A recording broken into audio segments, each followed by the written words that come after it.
Toronto's housing plan will now allow for more density around transit stations like this one here. There's Osgood, downtown Toronto, and across the street we have construction for the Ontario line underway. Obviously, downtown there are already a lot of tall buildings, but in other parts of the city, the changes could be more dramatic and it could face pushback from residents.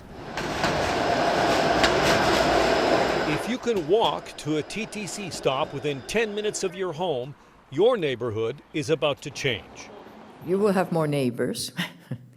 The whole area will be very, very revitalized. At a technical briefing at City Hall, Mayor Olivia Chow joined Toronto's newly installed chief planner to explain what the changes to density and maximum heights near 120 transit stations will mean. Right around those major corners where the subway station is, there will be higher buildings, and it will step down into shorter ones and then tear down to even lower ones. We have a very active pipeline of buildings.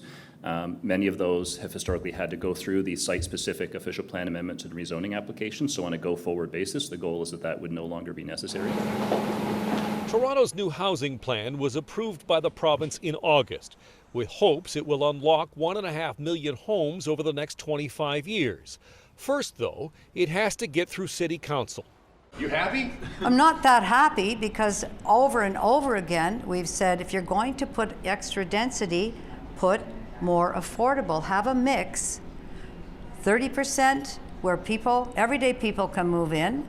I'm a planning consultant. I basically help people get development projects approved. For those working with developers, skepticism that Toronto's planning department really will change. You don't see the city taking out those barriers here. It very much remains to be seen.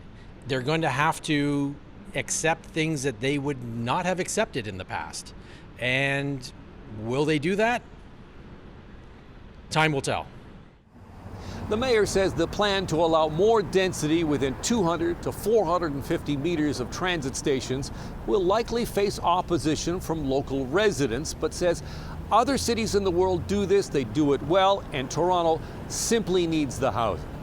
This plan goes to City Council in the spring. Alan Carter, City News.